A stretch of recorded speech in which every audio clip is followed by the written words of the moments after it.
I'm Jamie, I'm one of the chefs here at the Lag Distillery, and today I'm going to show you 3 dishes what you can find up in our Sheelan restaurant. And our first dish today will be the carrot lox. So we just top and tail the carrots. Take your peeler and you want to make a square edge on the carrot until you start getting large ribbon-like pieces. The wider the carrot the better, just for the way the dish looks at the end. So now we have a carrot lox, as you can see, they're similar in size. So now we go into the seasoning of the carrot. So here I have some smoked paprika. This is where the smokiness comes from, so just a little pinch of smoked paprika. Here I've got blitzed kombu seaweed, which I know it'll be quite hard to come by this in supermarkets and shops, but it adds a nice body of flavour to the dish. A little bit of salt, a little bit of pepper, and some sugar. And over here I have some smoked essence oil. You just want a small drizzle. We're trying to mimic smoked salmon. If you get smoking essence or anything along those lines, it's good for the dish. So just incorporate that into the carrots. A little bit of tin foil so they don't dry out too much. And that goes into the oven now for 12 to 15 minutes. And just in Blue Peter fashion, we have the pre-prepared carrot lox. Right, so what we have here is the preserved lemon tofu. You don't have to use preserved lemons initially, you can use normal lemon. Most good supermarkets will have blocks of tofu. Just blitz it. From the block it will come back to more like a paste. And then you either use fresh lemon or, in this case, we use preserved lemons. We finely dice it and some chive as well. And this is to mimic something like cream cheese that you'd have on a bagel or something like that. And we have Melba toast here. This is made simply by taking the crusts off a normal sliced piece of bread, toasting it on each side and then cutting it thinly. Coming to assemble the dish, we take a couple of pieces of the Melba toast, some of the preserved tofu lemon spread, add a generous amount on each piece. These are the carrot lox that have been cooked. This replicates what smoked salmon looks like. And last but not least, to finish, I made this earlier, it's a pickled cucumber gel. Take the same amount of water, sugar and vinegar, take some cucumbers, slice them down, add them to the pickling solution overnight, then take the cucumbers out and blitz them. And this is a great accompaniment, nice bit of sweetness and a nice bit of tart to cut through all the smokiness of this dish. And I like to finish off with a little bit of fresh chives. Okay, and there we have it. That is the carrot lox with preserved tofu and lemon spread with pickled cucumber gel.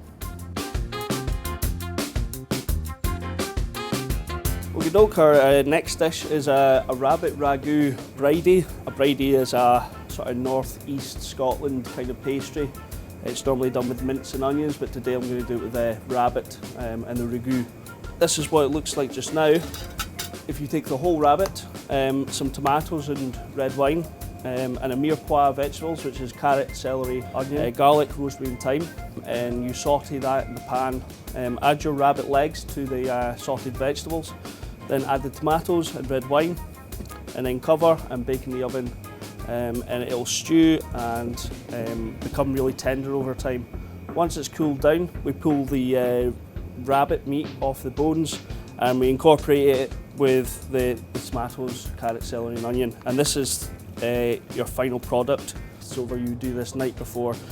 What we do first is you take some puff pastry. You can buy puff pastry out of most good supermarkets. If we have got an egg wash here, it's just a few egg yolks and a little bit of cream. So we want to paste this onto the puff pastry. This helps the pastry stick together. Now we take some of our rabbit ragu and you want to aim that sort of near the corner but not to the edge. Then what you do is you take the corner of the pastry and you fold it over into the next corner. As you can see, now you've got the triangle that's formed. Again, we want it nice and glacé afterwards, so give it a nice wee egg wash. Trim the excess pastry off. And there we have it, that's our rabbit bridie. Just to finish it off, just a little bit of seasoning on top of the puff pastry. You want to set your oven, preheat it about 200 to 210 degrees. This will help this will activate the pastry, help it rise. And that goes into the oven now for somewhere between 12 and 15 minutes. Keep it nice and clean. Right, so now that our rabbit bridie is in the oven, we can get on to the fricassee of wee lentils and vegetables. Preheat your pan, a little bit of oil and a couple of knobs of butter. You can buy pui lentils in most good supermarkets. And these have been cooked out in a touch of chicken stock and a little bit of butter. And we're going to be cooking them with the carrot, celery and onions. We're going to saute that off in the pan with some rosemary and thyme. Bring your pan up to temperature, add your vegetables, celery, carrot and onions, season.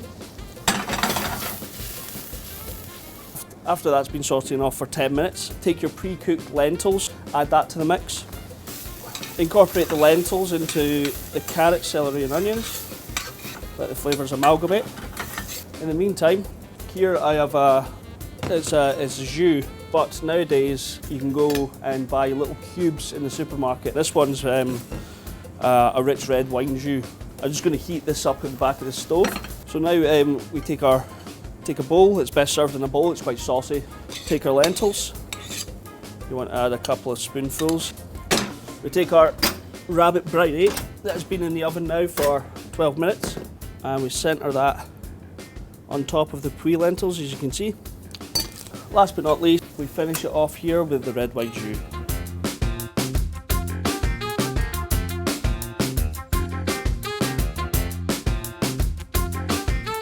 The dessert we're doing today is a profiteroles, little choux buns, and piped into the centre of these we have a toffee apple puree and a creme patisserie.